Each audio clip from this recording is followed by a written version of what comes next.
Good morning, I'm Taylor Wilson, and today is Tuesday, August 12th, 2025. This is USA Today's The Excerpt. Today, what we know about Trump's use of the National Guard in D.C., plus investigations are underway after a deadly explosion at a steel plant in Pennsylvania, and how the U.S. is tackling concerns about a flesh-eating parasitic fly. President Donald Trump said yesterday he was deploying National Guard troops to Washington, D.C. as part of an aggressive federal effort to crack down on crime in the nation's capital. That's while he said the federal government would also seize control of Washington's Metropolitan Police Department. I spoke with USA Today Pentagon correspondent Tom Vandenbroek to get a better sense of what those moves mean. Thanks for joining me, Tom. Taylor, good to be here. So just starting with the basics, what we know now, Tom, what did President Trump announce here about National Guard troops and also the federal government taking over D.C.'s police department? What do these moves mean? Well, Taylor, the president announced that 800 National Guardsmen from the District of Columbia will be deployed to the streets of the district to supplement police already there. There's 3,000 police officers in the Metropolitan Police Department, but those 800 guardsmen will be doing some logistical duties, presumably to free up the police here to do more traditional police work. So that's part of it. The other part is that he has announced that the federal government will assume responsibility for D.C. police. So they're going to take a direct hand in how the city is policed. And Tom, why does the president argue all this is necessary? He maintains in very colorful language, including savagery, that there's a huge crime problem in the district, but the facts don't necessarily bear that out. Crime is at a 30-year low. It has been declining pretty steadily for a long time. There was a spike, however, during the COVID epidemic. And I think that's sort of cemented in the minds of many about what's going on in D.C. And there have been some high-profile incidents in which there was a shooting outside of two young Jewish folks who were attending an event that happened a few months back. That captured a lot of headlines. There's been carjackings, all sorts of things like that that capture a lot of headlines, but are not necessarily indicative of what the crime situation is in the district. Tom, using the military in these ways for these reasons, is there precedent here?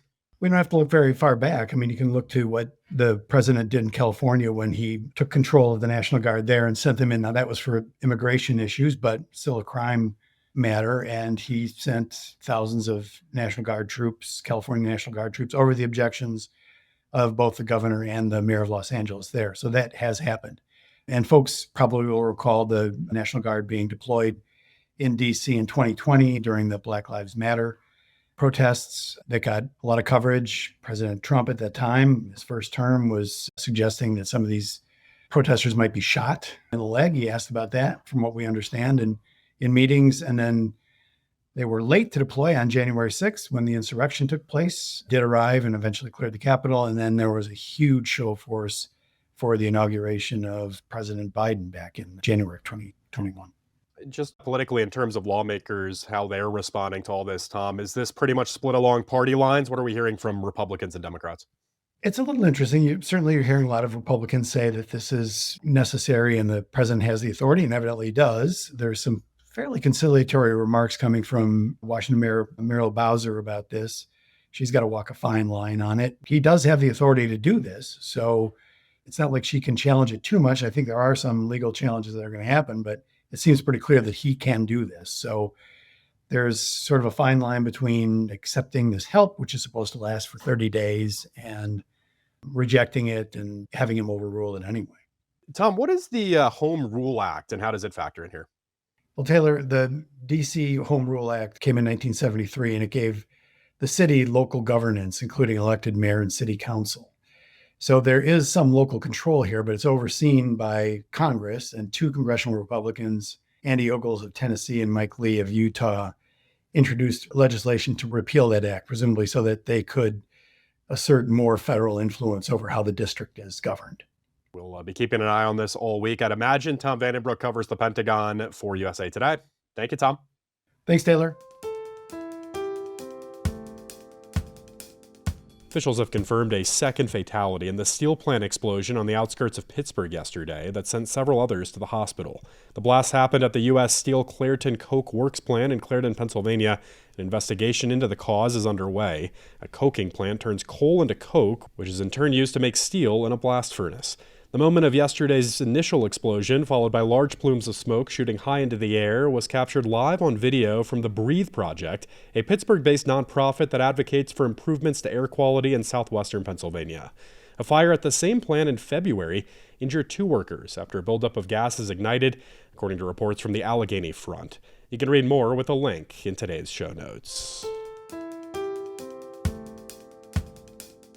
Australia will recognize a Palestinian state at next month's United Nations General Assembly, according to Prime Minister Anthony Albanese. That's after similar announcements from France, the UK, and Canada. Albanese told reporters that recognition would depend on commitments Australia received from the Palestinian Authority, including that Hamas would have no involvement in any future state. He added that he believed a 2-state solution is humanity's best hope to break the cycle of violence in the Middle East. Australia last week criticized Israel's plan to take military control of Gaza, and Albanese said the decision to recognize a Palestinian state was further compelled by Israeli Prime Minister Benjamin Netanyahu's disregard of the international community's calls. President Trump last month criticized Canada's decision to back Palestinian statehood.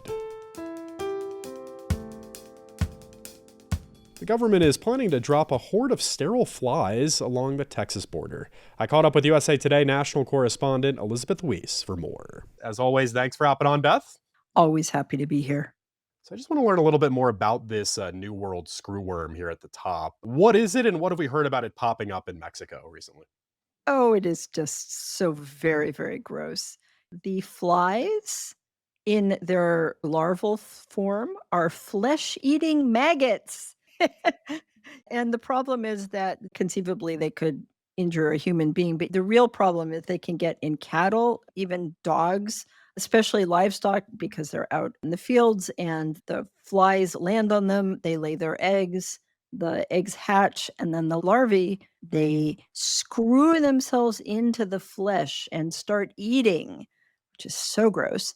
And not only are they doing that, which causes incredible pain to the animal, but they can cause secondary infections. And if these larvae get into the flesh of a cow, I mean, it can die in 2 weeks. So this is something that the U.S. cattle industry is very aware of and really doesn't want here. Brutal stuff. What is this latest plan centered on, I guess, sterilized flies, Beth, and what does it aim to accomplish? Yeah, so it's, it kind of uses a pretty brilliant trick that we actually first started in the 50s. If you breed a bunch of these flies, and then you take all the males and you sterilize them by exposing them to radiation, and then you drop them anywhere there might be female flies. The female flies will mate with the male flies, but they won't be able to produce eggs. And if you release enough of the sterilized male flies, you don't get a next generation. And you can just stop the forward momentum of these flies. And we actually did this in the 50s. We had a program because we were starting to get infestations in the United States. And so we began this program in the United States, Mexico, and Central America. And it was so successful that they were done by the mid-1960s. They had stopped them back in Panama, and they had never again gotten to the U.S. Wow. This is obviously an issue for Mexico to deal with right now. Are they planning a similar strategy south of the border? They are, yeah. In fact, the U.S. and Mexico are really working together on this because Mexico actually grows a lot of the calves that are raised up in the United States. So they're kind of integral to the entire beef industry in North America. And nobody wants these screw flies anywhere near their animals. So we've got both the U.S., which is breeding the sterile flies that they're going to drop over Texas. And then we've got Mexico, which is also breeding them and will be dropping them over Mexico. Hopefully, it's kind of like, it's as if you were creating this barrier to the flies getting anywhere near where we're actually raising cattle. And do we have any timeline going forward, Beth, on just kind of when they're going to roll this out? So these projects will get underway by the end of the year because it takes a while to breed a whole bunch of screwworms. But once you do, and then you sterilize them, you can start to airdrop them. Folks can read more with a link in today's show notes. Elizabeth Weiss is a national correspondent with USA Today. I appreciate you as always, Beth. Always happy to be here. Thanks for listening to The Excerpt. You can get the podcast wherever you get your pods. And as always, you can email us at podcasts@usatoday.com. I'm Taylor Wilson. I'll be back tomorrow with more of The Excerpt from USA Today.